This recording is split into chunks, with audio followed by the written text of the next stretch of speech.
Good morning.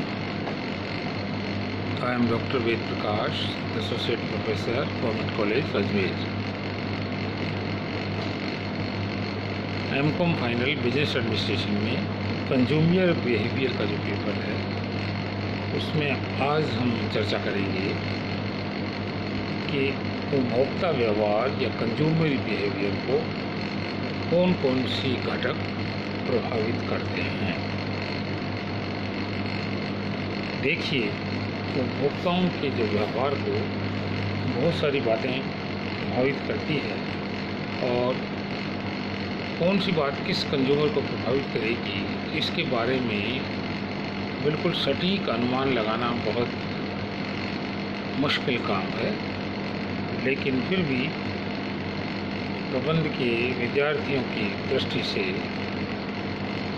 हम सब लोगों से ये उम्मीद की जाती है कि हम बेहतर तरीके से उपभोक्ता व्यवहार को प्रभावित करने वाले घटकों के बारे में चर्चा करें या उसके बारे में जानें। उपभोक्ता व्यवहार को प्रभावित करने वाले बहुत सारे घटकों को अध्ययन में सुविधा की दृष्टि से हम मोटे तौर पर दो भागों में बांट सकते हैं। एक है साइकोलॉजिकल फैक्टर्स या मनोवैज्ञानिक घटक और दूसरे हैं इकोनॉमिक फैक्टर्स या आर्थिक घटक। आज हम इस वीडियो में मनोवैज्ञानिक घटकों के बारे में बात करेंगे। कौन कौन से मनोवैज्ञानिक घटक हैं जो उपभोक्ता के व्यवहार को प्रभावित करते हैं। सबसे पहली बात जो उपभोक्ता के व्यवहार को प्रभावित करती है वो है बेसिक नीड्स या आधारभूत आवश्यकताएं। देखिए, प्रत्येक व्यक्ति की कुछ बेसिक नीड्स होती है, कुछ आधारभूत आवश्यकताएं होती हैं और जिन्हें प्रत्येक व्यक्ति सबसे पहले पूरा करना चाहता है।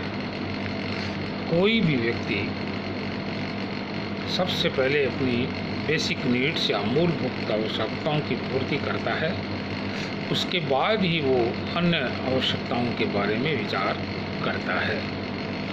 प्रबंध के मशहूर विद्वान A.H. मैस्लो ने आवश्यकताओं को किन्हीं वर्गों में विभक्त किया है जिनका हम यहाँ पर उल्लेख संक्षेप रूप में कर सकते हैं। मैस्लो ने आवश्यकताओं का क्रम निर्धारित किया है और वो क्रम इस प्रकार से है। सबसे पहले है शरीर विज्ञान की आवश्यकताएं, उसके बाद है सुरक्षा की आवश्यकताएं, उसके बाद है सामाजिक आवश्यकताएं, इसके बाद आती है सम्मान और स्वाभिमान की आवश्यकताएं और इसके बाद में लास्ट में आती है सेल्फ एक्चुअलाइजेशन या स्व यथार्थवादिता की आवश्यकताएं। इन आवश्यकताओं के बारे में ये सभी आवश्यकताएं उपभोक्ता व्यवहार को महत्वपूर्ण रूप से प्रभावित करती हैं।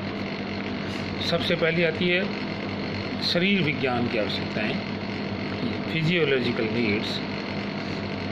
मैस्लो ने आवश्यकताओं के क्रम में सबसे पहले नंबर पर शरीर विज्ञान या दैहिक आवश्यकताओं या फिजियोलॉजिकल नीड्स के भाग को रखा है।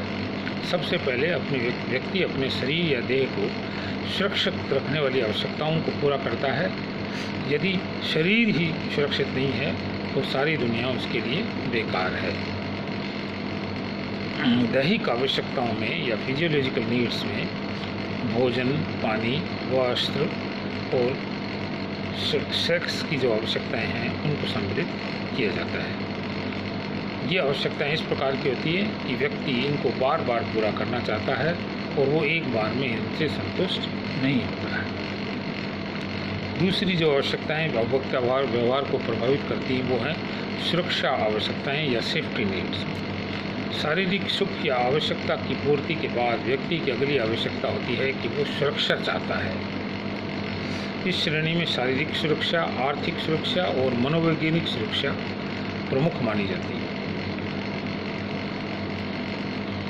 प्रत्येक व्यक्ति किसी भी प्रकार की व्याधि, आक्रमण, लड़ाई झगड़ा, फसाद आदि से अपने आप को बीमारी से सुरक्षित रखना चाहता है। इसके लिए वह रोजगार की सुरक्षा और अपने आर्थिक पक्ष को भी मजबूत करना चाहता है। मनोवैज्ञानिक सुरक्षा, भावनात्मक रूप से वो अपने में निश्चिंतता चाहता है। इसके बाद आती है सोशल नीड्स या सामाजिक आवश्यकताएं। सामाजिक आवश्यकताएं भी उपभोक्ता के व्यवहार को प्रभावित करती हैं। आवश्यक आवश्यकताओं व सुरक्षा आवश्यकताओं के पश्चात व्यक्ति की सामाजिक आवश्यकताएं उभरने लगती हैं। वह समाज के लोगों से प्रेम, स्नेह, मित्रता का व्यवहार जो है वो चाहता है। उसके बाद आती है एस्टीम एंड सेल्फ रेस्पेक्ट की नीड्स या सम्मान और स्वाभिमान की आवश्यकताएं। इन आवश्यकताओं में मान्यता प्राप्त करने की इच्छा, अर्थात समाज में व्यक्ति अपना महत्वपूर्ण स्थान बनाना चाहता है। वह चाहता है कि समाज उसको जाने, सम्मान दे, मान्यता दे और उसको महत्व दे। ये आवश्यकताएं भी व्यक्ति पूरा करना चाहता है। और मास्लो की जो नीड्स है उसमें लास्ट में आती है सेल्फ एक्चुअलाइजेशन या स्व यथार्थवादिता की आवश्यकता है। प्रत्येक व्यक्ति में अपने अधिकतम योग्यता को प्राप्त करने की इच्छा होती है।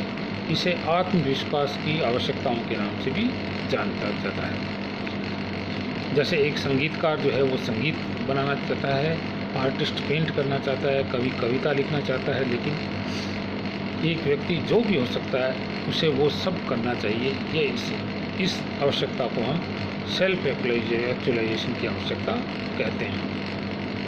तो ये कुछ आवश्यकताएं हैं जो व्यक्ति के व्यवहार को प्रभावित करती है। तो आज के लिए हम यहीं विराम देंगे। कल और कुछ आवश्यकताओं के बारे में हम अगले वीडियो में बात करेंगे। धन्यवाद। जय हिंद।